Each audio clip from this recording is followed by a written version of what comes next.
Fechando esse nosso Congresso Semear com ênfase em missões estaduais, nós vamos ouvir a palavra através do pastor André Moreira, que abriu o nosso congresso na sexta-feira, e aqueles que não tiveram oportunidade de estar aqui vão poder conhecê-lo agora.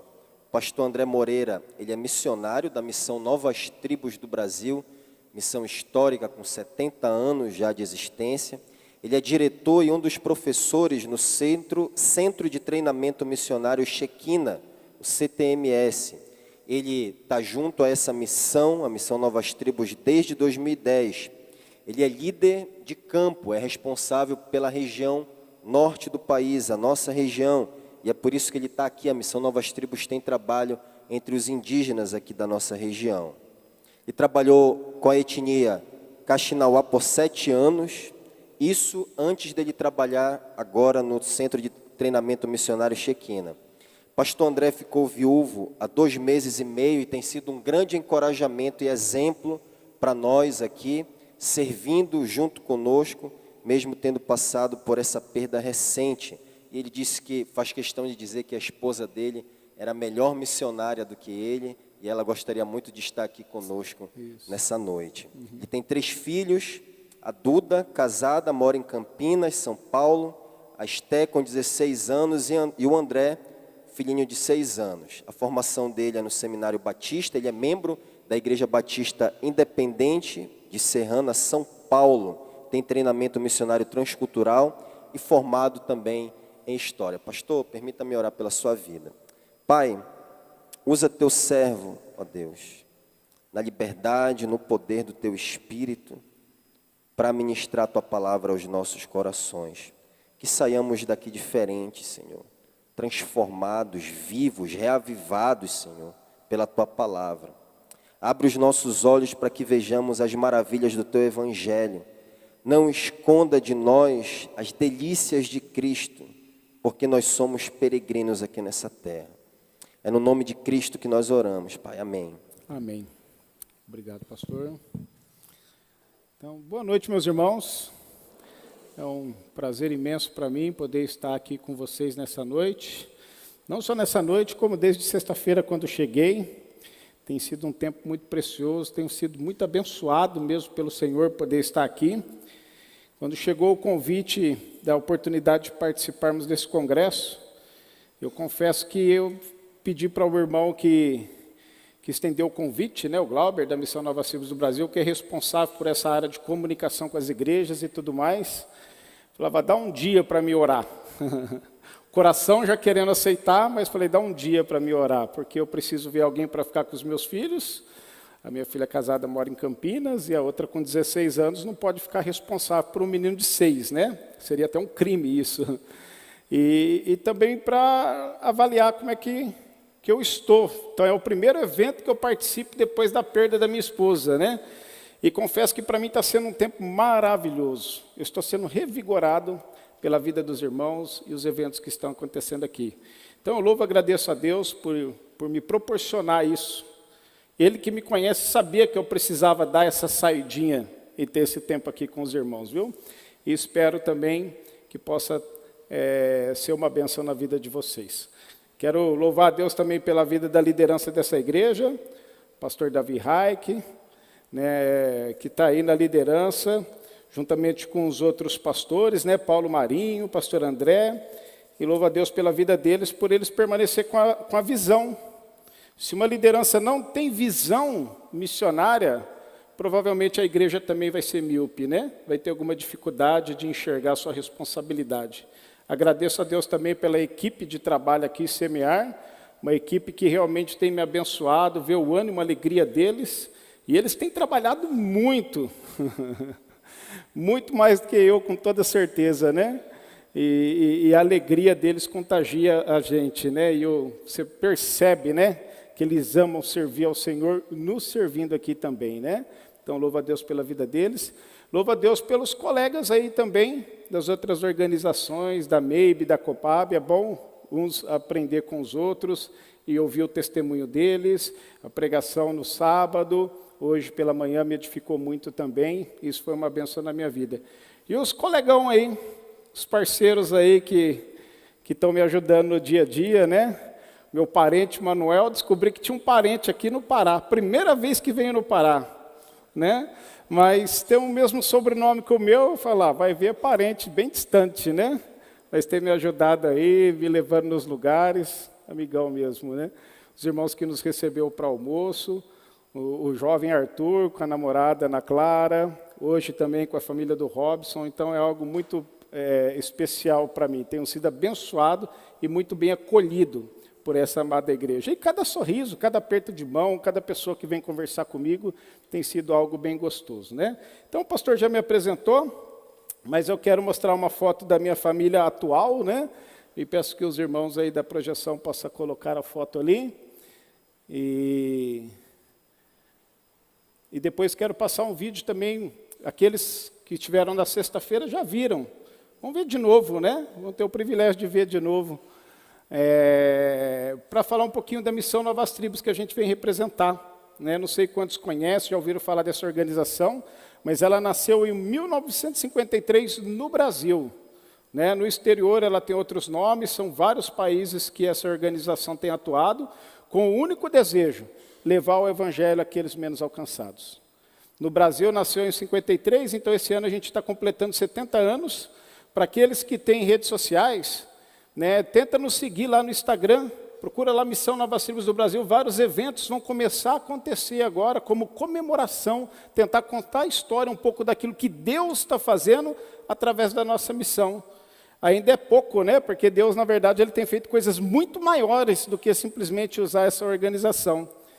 E na organização nós somos hoje em 435 missionários, desses 89 são estrangeiros, o restante são brasileiros, de várias nacionalidades, e estamos aí de mais de 300 povos existentes no Brasil, tá? Estou falando a nível Brasil, né? De povos indígenas, de etnias, estamos aí em 44 dessas etnias, tá ok?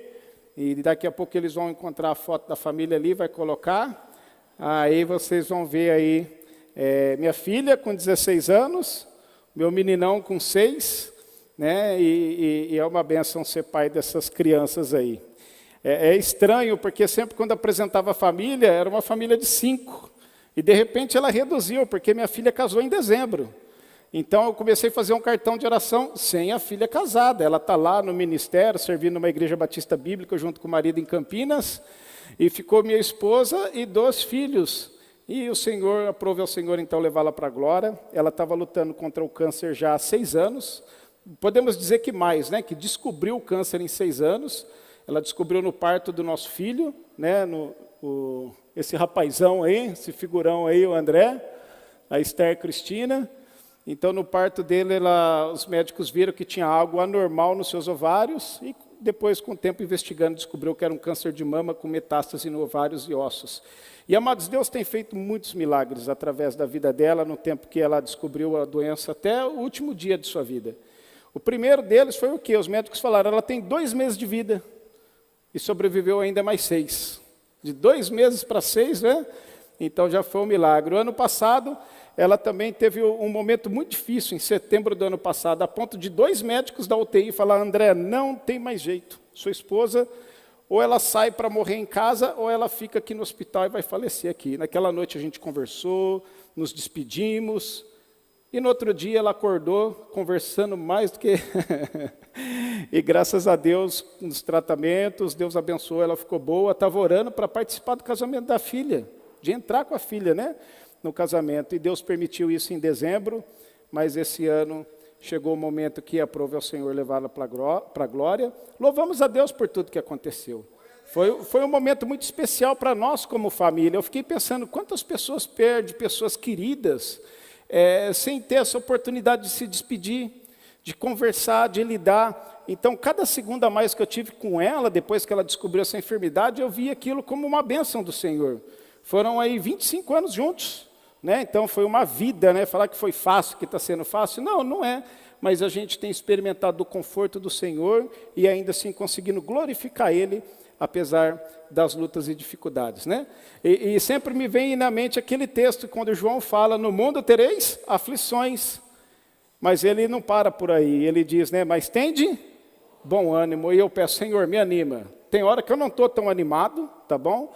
Tem hora que eu não estou com um sorriso tão grande no rosto, mas eu oro ao Senhor, eu sei que eu posso ter bom ânimo, porque Jesus disse que eu poderia. Então, Senhor, anima o meu coração, não me ajude a perder o foco, né? Não me ajude em nenhum momento querer blasfemar contra a vontade do Senhor. O Senhor já é bom demais para nós, eu não merecia nem tudo isso, Ele ainda nos deu aí 3 filhos, uma família maravilhosa, né? E esses anos juntos. Então eu louvo ao Senhor por isso. Mas está ok.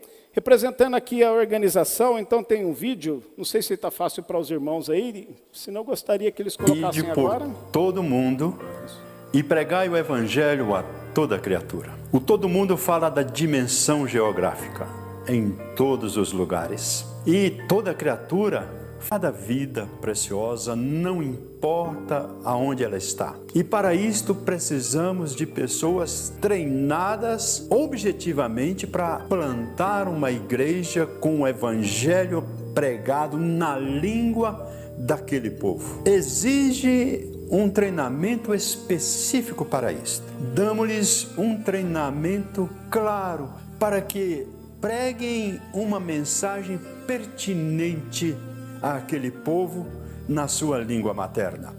Este obreiro treinado, capacitado, sai pelas selvas, pelos lugares ermos, sendo apoiados por uma logística que permite que eles cheguem no lugar específico e ali preguem o evangelho, depois de ter aprendido a língua, traduzido as lições mínimas no ensino bíblico fundamental, para que a mensagem alcance o mais íntimo daquela vida preciosa a ser alcançada. Desta forma, uma estrutura enorme é montada para que o obreiro viva entre aquele povo, aprenda a língua, transmita a mensagem, observa uma igreja nascendo, e aquelas vidas são discipuladas, treinadas, para chegar o momento de ver a igreja nascer,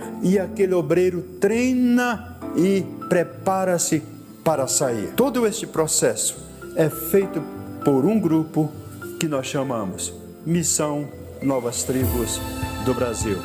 E é desta forma, desta maneira, que queremos ver tribos sendo alcançadas em todo o mundo, não importa aonde quer que elas estejam, mas damos ênfase principalmente naqueles que nunca ouviram o Evangelho uma vez sequer.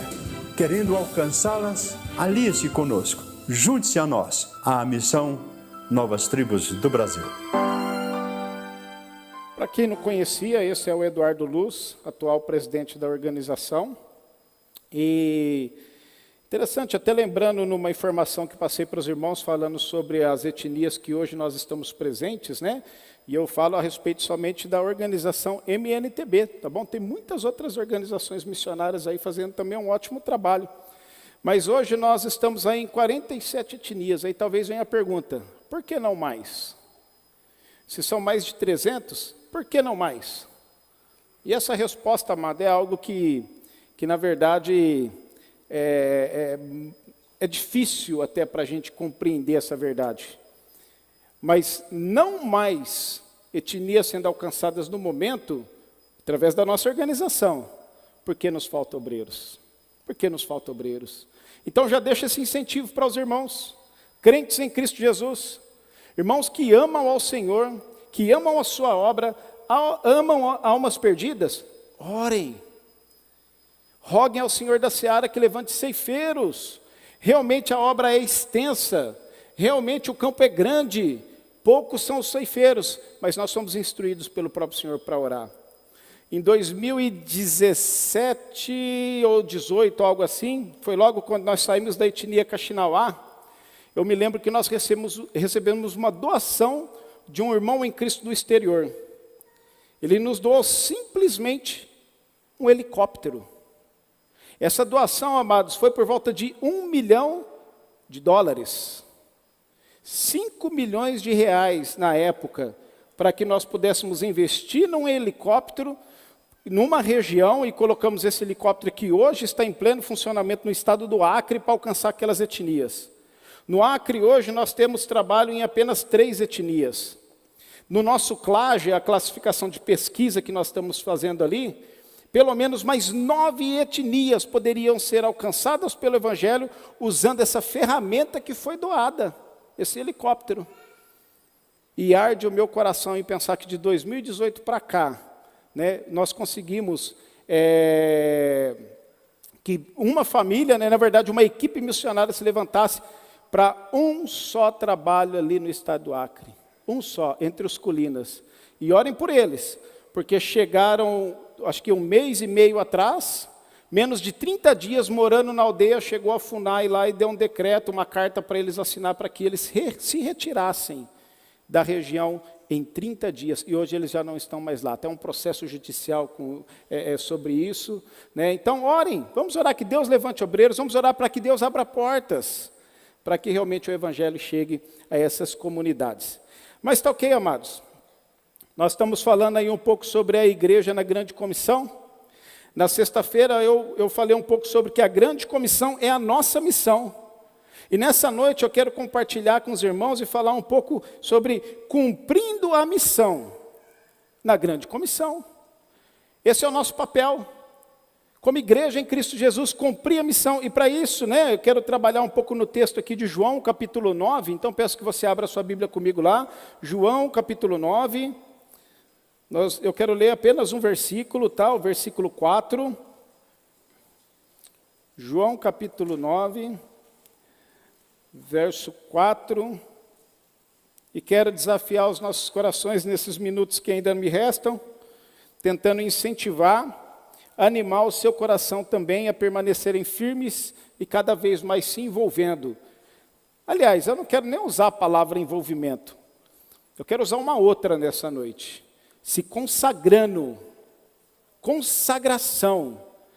É consagrar a sua vida para aquilo que Deus chamou você, como crente em Cristo Jesus, a fazer parte, tá bom? Em cumprir essa missão. O versículo 4... O contexto aqui é de quando Jesus ele cura um cego e fala que era o tempo determinado dele fazer aquilo, dele começar a manifestar ali os seus milagres, se manifestar diante das pessoas. Então passa aquele cego de nascença, ele cospe no chão, faz um lodo, passa nos olhos daquele homem, aquele homem é curado. E no versículo 4 ele diz assim: convém que eu faça as obras daquele que me enviou, enquanto é dia, a noite vem quando ninguém pode trabalhar. Convém que eu faça as obras daquele que me enviou enquanto é dia. A noite vem, isso é certo.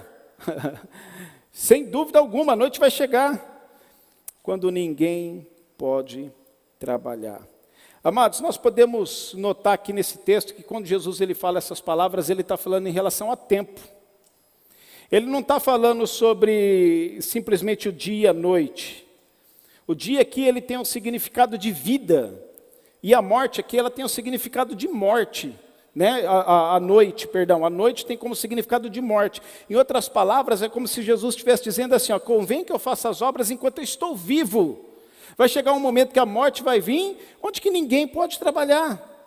Então, amados, nós podemos perceber aqui que Jesus ele está falando sobre tempo, e tempo é algo real na vida de cada um de nós. Muitas vezes nós não pensamos sobre isso, muitas vezes nós desperdiçamos tempo. É muito comum a gente ouvir pessoas falar, eu desperdicei a minha infância. Né? Eu tinha um costume, eu tenho que parar de falar isso daí, eu desperdicei a minha infância. Comecei a trabalhar muito novo, 9 anos, naquela época, interior de São Paulo, pegava um carrinho de picolé, só ia vender picolé na rua, ganhar o meu dinheiro para comprar doce, olha só.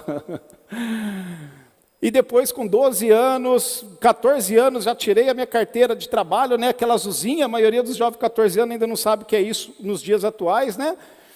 Carteira assinada, trabalhando. Então eu dizia, eu perdi minha adolescência, perdi parte da minha infância, porque comecei a trabalhar desde novo, estudando à noite e assim por diante, não é? Muitos também sentem que têm perdido, desperdiçado a sua juventude.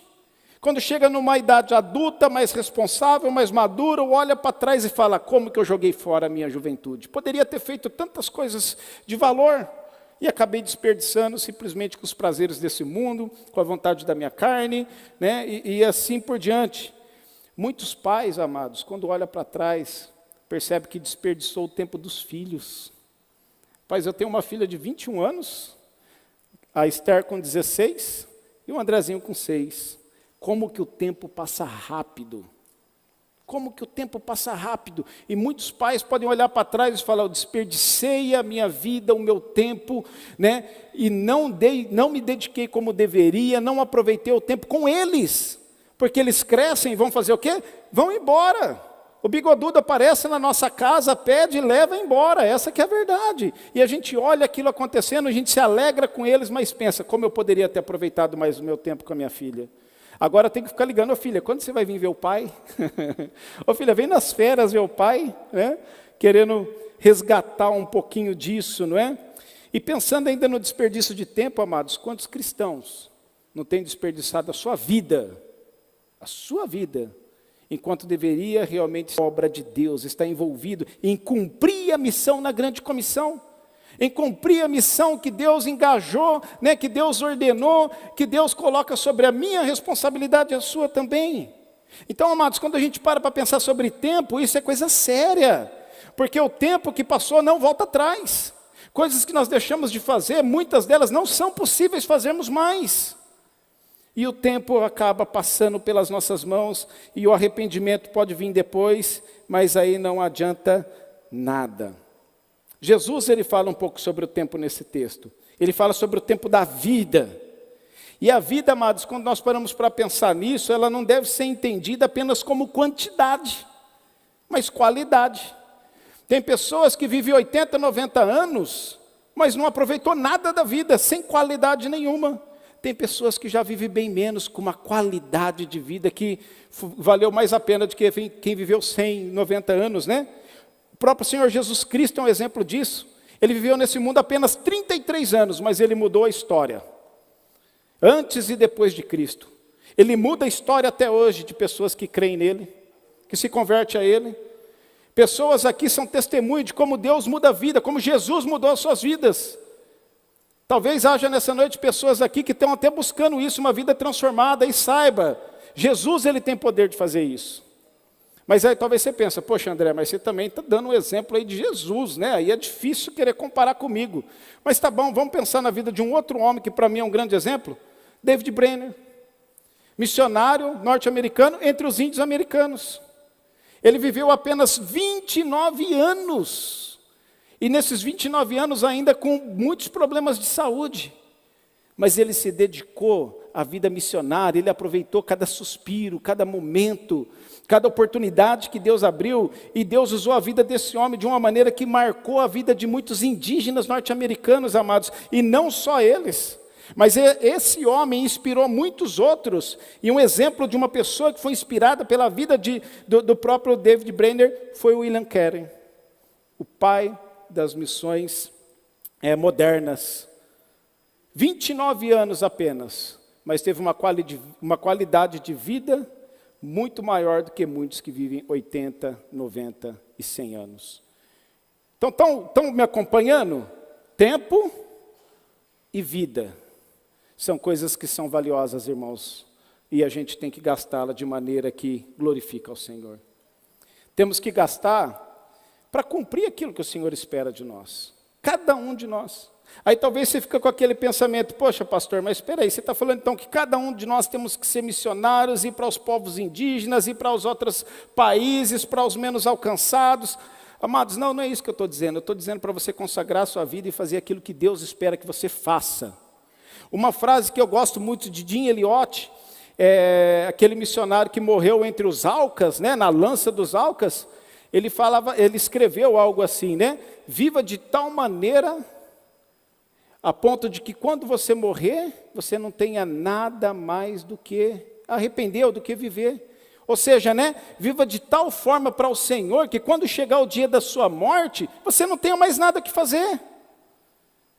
Agora, a grande realidade, amados, é que a maioria de nós, quando chega nesse momento, né, quando somos permitidos ainda chegar num momento assim, onde começamos a ficar debilitados, a gente olha para trás e começamos a nos arrepender de tantas coisas que poderíamos ter feito e não fizemos.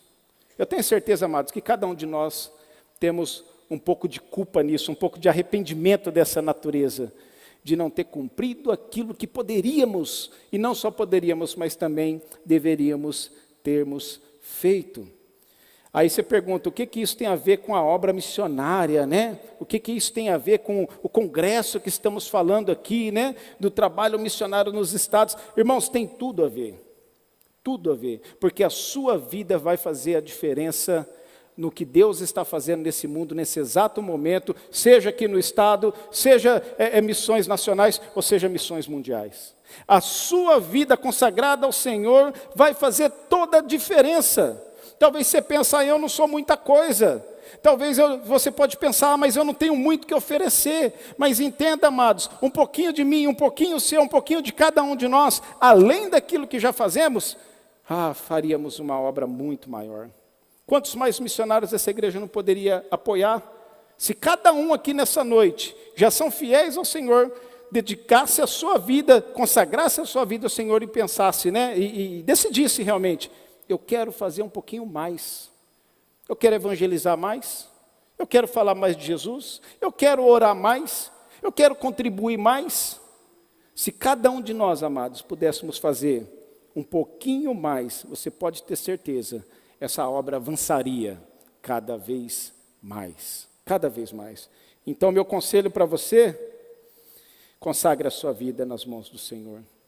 Entregue os seus dons. Entregue tudo aquilo que Deus te deu, suas habilidades. Sirva a Ele com alegria de todo o coração.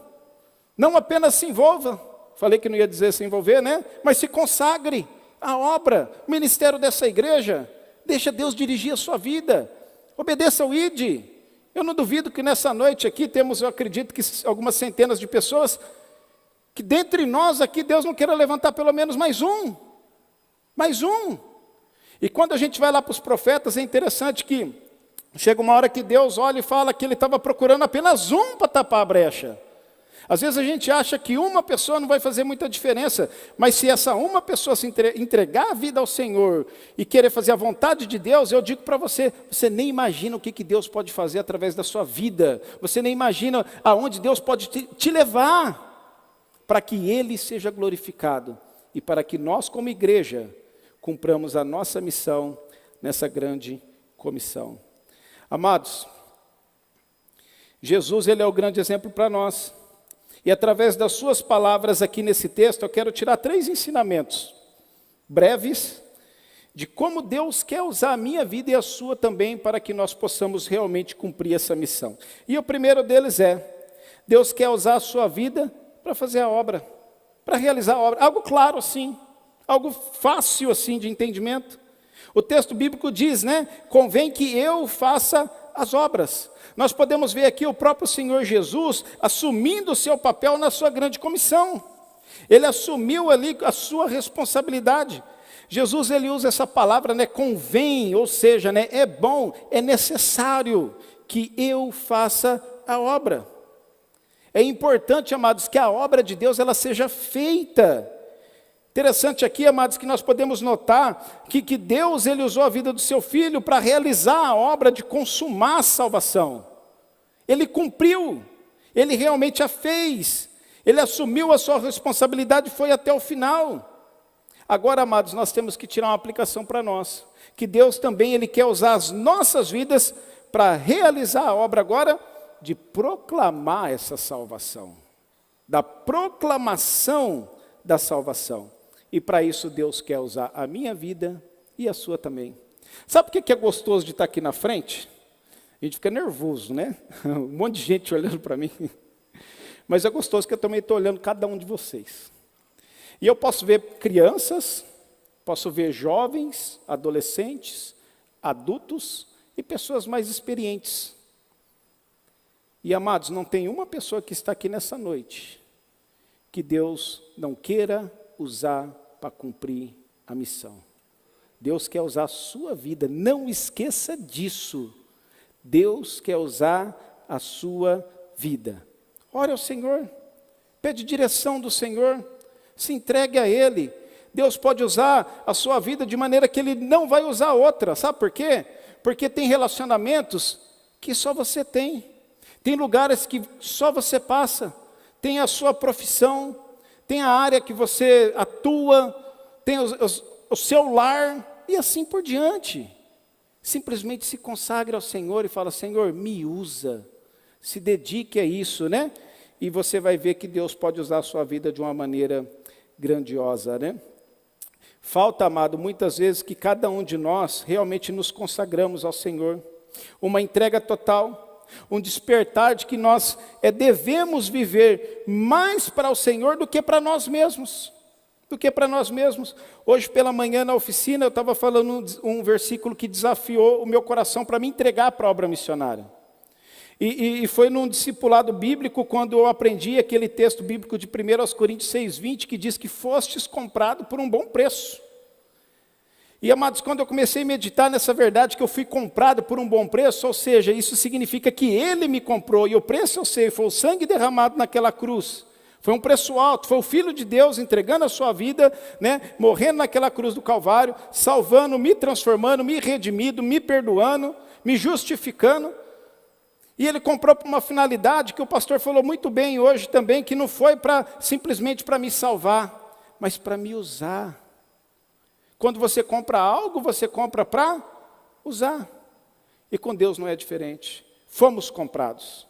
E Deus quer usar cada um de nós na sua obra, para que nós possamos cumprir a missão nessa grande comissão. Deus quer usar a minha vida, Deus quer usar a sua vida para realizar a obra do Senhor, tá bom? Vamos já para o segundo ponto. Tinha algumas coisas aqui, mas o tempo já está correndo, né? O tempo não para, não é? É o que nós estamos vendo. Então, Deus quer usar a sua vida. Agora, um segundo ponto que eu quero trabalhar aqui um pouquinho, irmãos, é nessa questão ainda de como Deus quer usar a minha vida. De que maneira Deus quer usar a minha vida? Vocês estão olhando para um homem que é missionário, atuou 7 anos diretamente num trabalho tribal, um pouco isolado. Hoje trabalha num centro de treinamento missionário. Minha vida toda é voltada somente para o ministério. Eu moro naquelas imagens que foram passadas, naquele vídeo, né? Mostra aquela área bonita, verde, aquele campo. Eu moro ali. Eu sou rodeado de crentes em minha volta. Os nossos alunos ali são pessoas que já fizeram um curso de teologia, têm a vocação ministerial para trabalhar com povos transculturais, aí eles vivem 1 ano e meio conosco ali, sendo treinados, preparados, recebendo as ferramentas para exercer um ministério entre o povo tribal, em lugares, né, de qualquer lugar do mundo, vamos dizer assim. Eu estou rodeado de crentes. Talvez você fale, é isso daí que é servir a Deus? É, mas não é só isso. O seu contexto deve ser diferente. Provavelmente o seu contexto é diferente. Pode ser que Deus quer separar alguns aqui para fazer a mesma tarefa que eu faço. Eu não sei, Ele que é Deus, Ele sabe o que está fazendo. É Ele que dá os dons, é Ele que dá os ministérios para as pessoas para fazer a sua igreja funcionar, não é? Mas a sua realidade provavelmente é diferente da minha. E eu digo para você, Deus, Ele quer fazer a mesma coisa, no mesmo sentido. Deus quer usar a sua vida ainda para que essa grande comissão seja cumprida. Deus quer usar a sua vida de maneira que você realmente reconheça o seu papel como crente em Cristo Jesus, no corpo de Cristo, nessa missão, se sinta alegre, privilegiado por poder fazer parte dessa grandiosa obra que Deus está fazendo nesse mundo, e se envolva, né, ou se consagre a isso. Ore mais pela obra missionária. Se envolva mais com a evangelização.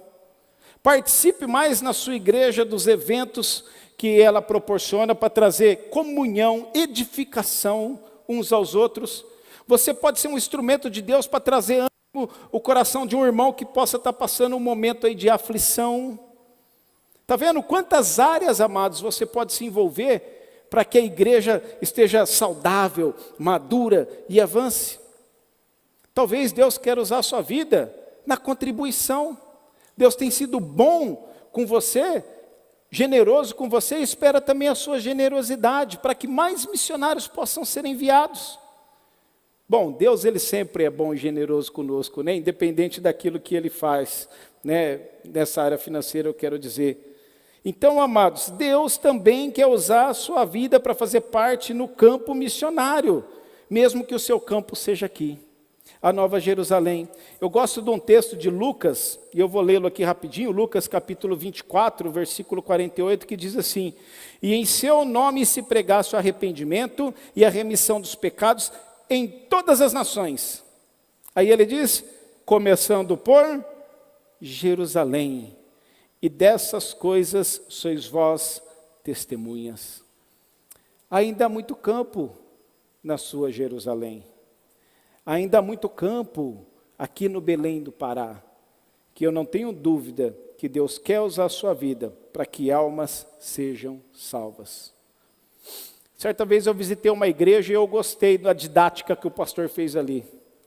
Ele colocou bem na porta de saída, quando as pessoas saem. O campo é o mundo, né?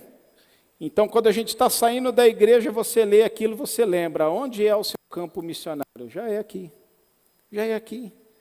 Então, crentes em Cristo Jesus, se envolva com a obra missionária no seu campo missionário, né?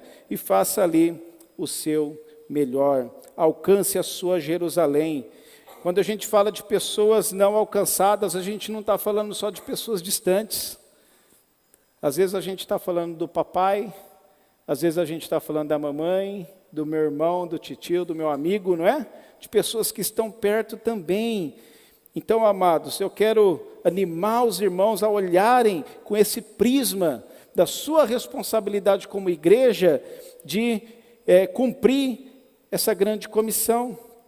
Um texto que eu gosto bastante também, está aqui em Atos, né? Capítulo 1, versículo 8, muito conhecido, o texto diz, né? Mas recebereis o poder, a virtude do Espírito Santo que há de vir sobre vós, e ser-me-eis minhas testemunhas, tanto em Jerusalém, como toda a Judéia, Samaria, até os confins da terra. E esse texto, amados, ele me desafia bastante, porque uma das coisas que, ou melhor, o significado no grego dessa palavra de ser minha testemunha, na verdade são dois significados aqui, né? Esse é o verbo no grego marturel, que significa, né, de testificar ou confirmar algo visto por experiência. Imagina aí numa audiência aquela testemunha que vai falar aquilo que viu e ouviu. Seria essa testemunha. Se você experimentou da salvação, então fale da salvação. Na verdade, uma variante dessa palavra aqui é martíria, que vem para o nosso português como mártir. Agora, o que é um mártir? O que é um mártir? É aquele que morre, que defende, ou até mesmo que vive totalmente por uma causa. E quando eu penso em mártir, amados, a Bíblia é repleta de exemplos de pessoas. Estevão foi um deles, foi apedrejado, o apóstolo Paulo, muitos dos apóstolos e assim por diante, não é? Mas um que me chama muita atenção está lá em Apocalipse capítulo 2, versículo 13. Ele é chamado de testemunha fiel, que foi morto entre vós, onde Satanás habita. Está lá, Apocalipse 2, 13. O nome dele é Antipas. Eu falei, quem que é esse Antipas? Porque a Bíblia não fala muito sobre ele. Mas o testemunho que dá dele é o quê? Ele é um testemunha fiel. Deus nos capacita, nos dá poder para sermos testemunhas fiéis. E olhando um pouquinho sobre a vida desse homem, estudando um pouquinho mais sobre ele, livros seculares, aí conta a história dele. Antipas, ele não foi um missionário enviado, com certeza ele não foi um dos 12, né? Mas Antipas foi um homem que era líder da sua igreja. Só que era um homem fiel ao Senhor, no momento de perseguição, no momento de grande idolatria, onde que tinha que ter o imperador como um Deus da sua vida, e a pessoa tinha que se curvar diante do imperador e reconhecê-lo como um Deus. Antipas foi aquela testemunha fiel e assim não fez. Sabe como Antipas morreu? Ele foi colocado num touro de bronze, dentro de um touro de bronze colocado nas chamas. É como morrer dentro de uma panela de pressão. Mas ele foi uma testemunha fiel. Amados, mas eu gosto de dizer, quando você fala de que pessoas morrem assim por causa do Evangelho, isso não parece que não anima muito o nosso coração.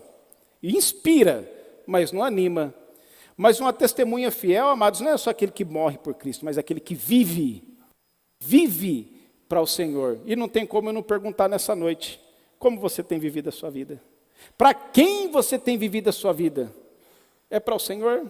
É para o Senhor? Então consagra-se a Ele. Consagra-se a Ele. E nesse texto ainda, me chama a atenção também, que ele fala, né, de ser testemunha onde? Jerusalém, Judéia, Samaria, até os confins da terra.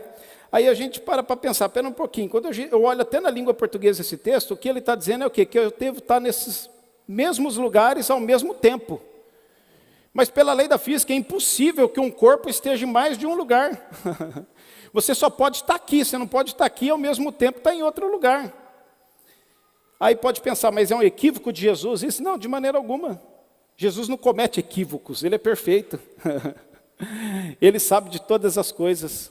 Amados, aqui é a beleza da obra missionária. É a beleza da obra missionária. Você, como crente em Cristo Jesus, aqui na sua Jerusalém, você pode ser um missionário em outros povos, quando a gente participa da obra missionária, quando a gente ora pelos campos, quando a gente ora pelos missionários, ora pelas igrejas que estão nascendo aqui ao derredor, por esses irmãos parceiros aqui junto com essa igreja. 5, né, congregações. Quando a gente vai lá junto, quando a gente oferta para que mais missionários sejam enviados, nós estamos cumprindo essa missão.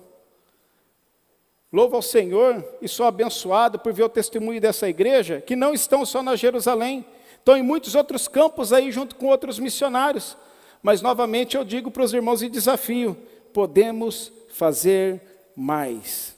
Amados, vamos pensar sobre isso que foi falado nessa noite. Vamos lembrar dessa verdade em relação ao tempo. Vamos pensar nessa verdade em relação à consagração, para que um dia a gente possa chegar nos últimos dias da nossa vida, e a gente não sabe quando será. Para minha esposa foi apenas 45 anos, ela tinha uma expectativa de viver até os 80. Antes do câncer, né? Depois do câncer, chegou um momento que ela estava quase falando, Deus me leva que eu não estou aguentando mais, o céu é melhor para mim, não é? Talvez você tenha uma expectativa tão grande da sua vida, mas você não sabe quanto tempo você tem. Mas no tempo que você tiver, consagre ela ao Senhor. E eu tenho certeza que você não vai se arrepender disso. Não vai. Amados, eu termino por aqui. Tá bom? Espero que o que foi compartilhado possa falar no seu coração, possa desafiar a sua vida e possa te ajudar a tomar decisões. Se você é um salvo em Cristo Jesus, consagre-se ao Senhor. Mas se de repente você não é um salvo em Cristo Jesus, lembre-se, você precisa do Senhor, você precisa ser salvo. O tempo está chegando para todos, inclusive para você. E você tem a oportunidade hoje de entregar sua vida a Cristo e ter a certeza da vida eterna e se envolver nessa obra maravilhosa também. Que Deus abençoe a sua vida.